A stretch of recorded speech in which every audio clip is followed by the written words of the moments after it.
All right, my topic for tonight is the attainment of old age. I'm first going to read you my introduction and then follow up with 4 points. How different cultures treat their elderly. This is an article by Dana Larson. Aging in different cultures around the world. Respect your elders. Many people hear this statement, but what does it actually mean? When examining a universal human experience, such as aging, it can be both interesting and helpful to see how people in other places and times approach the topic. For example, today people are living much longer across the world, so people's perspective on aging is different. However, some cultures treat their elderly with more respect and dignity than others. Many cultures view age 65 as senior status, or officially getting old. However, the connotation of what this means as a member of society is viewed differently. For example, in Japan, seniors are highly respected and even celebrated. Japan even has a national paid holiday called Respect for the Aged Day to show appreciation for seniors, and there's a no elderly left behind attitude to celebrate everyone. China and India also honor their elders.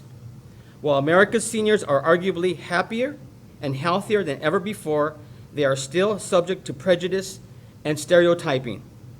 While many families and religions honor and value their elders, America is one of the places around the world where seniors are not always given the respect they deserve. On a positive note, America is starting to take action to honor seniors and provide for them, especially as the aging baby boomers reach senior status at record numbers each day. Elders have something to contribute to society in the wisdom they've gained from their life histories, even if it's a story about life or history. America is also putting a lot of focus on preventative care for seniors. State-of-the-art senior living communities have evolved to support the need for a rapidly aging population. Respecting the elderly is part of the actual law in China. In fact, elderly parents in China can sue their grown children for both emotional and financial support. Companies are also required to give workers time off to see their parents. Given the dense population and growing elderly population, this makes sense, as families need to take care of elders so as not to put the economy in jeopardy. China is projected to have 636 million people over age 50 by 2050, or nearly 49% of the population, up from 25% in 2010, according to a report in USA Today. While obligation is one of the driving factors to care and show dignity toward elderly, the Chinese culture has always stressed respect toward elders. So practices of honor and kindness towards seniors is normal life in China. The Japanese culture values the elderly. Appreciation for elders has been ingrained in families and their children, making Japan one of the most kind places in the world for seniors. Many Japanese families have several generations living under one roof. This arrangement is believed to be one of the many reasons the elderly in Japan live longer than any other population.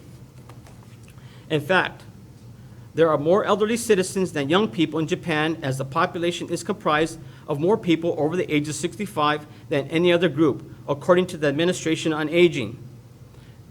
Happiness and longevity well into the latter part of life in Japan have been attributed to strong community bonds, family and healthy living that includes plenty of exercise and healthy low-fat diets. Honoring tradition to care for and respect family members, especially seniors, doesn't hurt. End-of-life decisions vary drastically across cultures. Some societies do everything possible to keep their elderly alive. Other groups, however, see old members as a burden and thus take steps to end their lives. Eldercide typically happens in communities that are either nomadic or that live in harsh climates with limited resources. Point 1, attaining old age is a blessing from God. A long life as a reward for obedience. Deuteronomy 5:28 says, "And the Lord heard the voice of your words when you spake unto me. And the Lord said unto me, I have heard the voice of the words with this people, which they have spoken unto thee. They have well said all that they have spoken. Deuteronomy 5:33 says, "You shall walk in all the ways which the Lord your God hath commanded you, that you may live, and that it may be well with you, and that you may prolong your days in the land which you shall possess." God honored Israel's response to him. Everything they said was good, and God yearned for Israel's heartfelt obedience. Deuteronomy is an explanation of God's way of life, which is rewarded with prosperity and longevity. Children are to honor their parents. Families are to be bonded by obedience as well as affection. Elderly parents are to be provided for by their children. Soundly built families make a strong and stable society. Exodus 20:12, "Honor thy father and thy mother, that thy days may be long upon the land which the Lord thy God giveth thee." The word honor does not only pertain to love and obedience we owe them, but also support and maintenance. This is so natural and necessary a duty that the Jews say a man is bound even to beg or to work with his hands that he may relieve his parents. The fifth commandment says that they should be respected.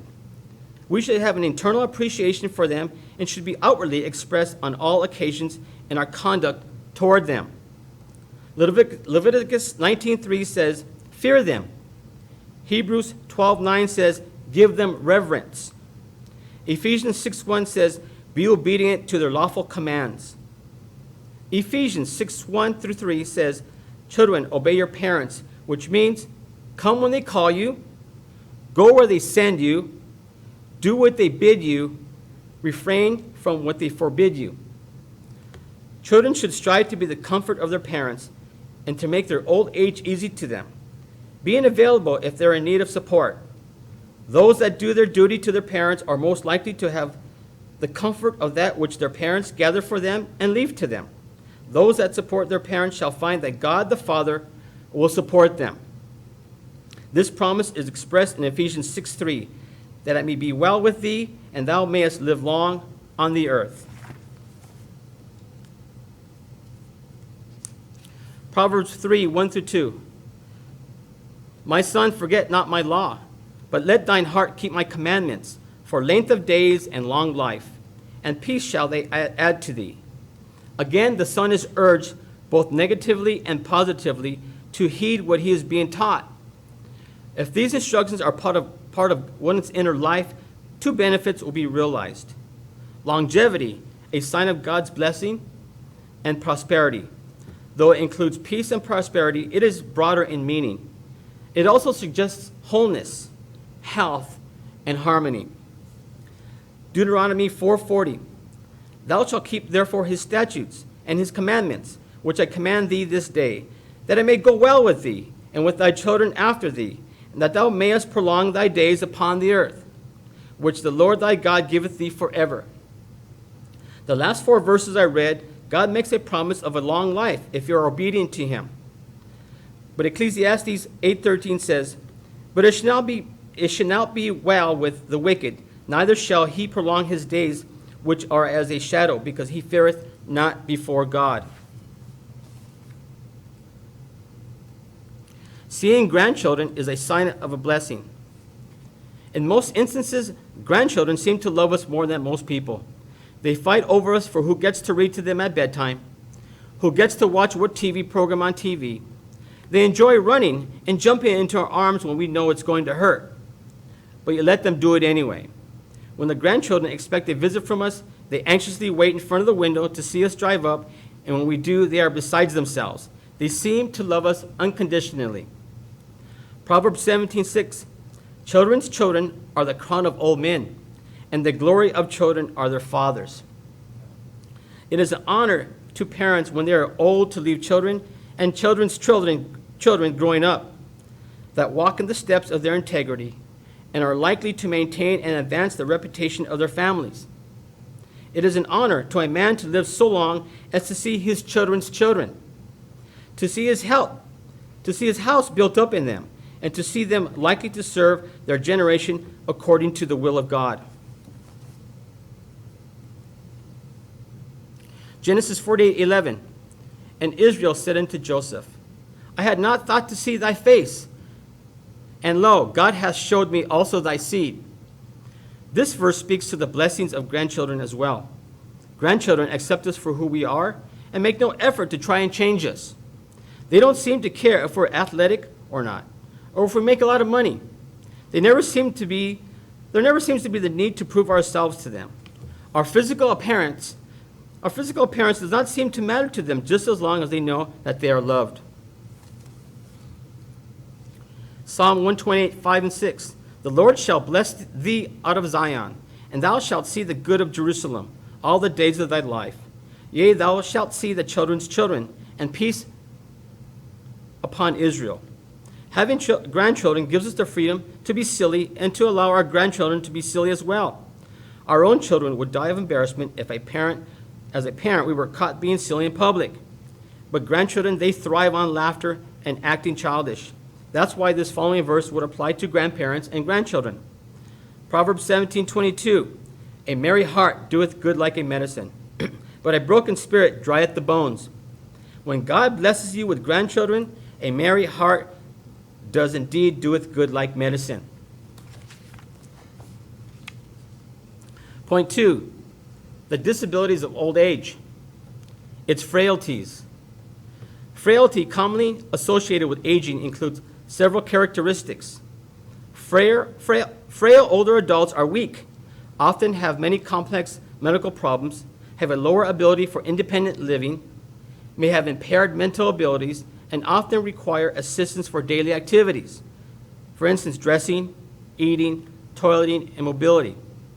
Most frail older adults are women, partly because women live longer than men and are more than 80 years old, and often receive care from an adult child. Because of the rapid rate of growth in the population aged 65 years and older, the number of frail elderly persons is increasing every year.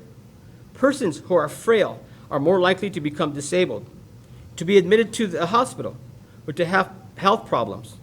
Research has shown that individuals who smoke, persons with depression, or long-term medical problems are those who are underweight are most likely to become frail. Frail older adults are more likely to develop infections because their immune systems do not work as well as in healthy older adults. Simple infections may cause more harm, even death, for a frail elderly person than for an individual of the same age who is healthy. Malnutrition is also common among frail older adults. Loss of muscle mass may result from a diet low in protein. Because of inability to plan and prepare their own meals, frail elderly individuals may not consume enough protein and calories to maintain their body weight and health. Psalm 71:9 says, cast me not off in the time of old age. Forsake me not when my strength faileth. The poet and author of this psalm is old and cannot forget it. Looking back upon his checkered history, at this point in his life, he sees the wicked, evil, cruel men assail him, accusing him and seeking his death, for he has no explanation. In the same way, he is encouraged by his memories that keep returning to him, his former sanctuary and protection in God, his lifelong hope in God, his early training, his memories of past mercies. This old man's prayer too are scattered through the psalm, that he might not be shamed, forsaken or deserted, but rescued, delivered, heard, and saved. And so are his confirmations of confidence, for he is sure that God will again see him through his present struggle to restoration and honor. When this confidence has been proved valid, the poet promises constant praise and testimony, that a new generation may know God as he himself has known him. The faithfulness of God to him in youth and maturity gives him courage to pray and appeal to God in the time of old age and in sickness. How his confidence in God is supported and encouraged by his past experiences. Thou hast been my trust from my youth. Ever since I was capable of discerning between my right hand and my left, I stayed myself upon thee, and I saw a great deal of reason to do so.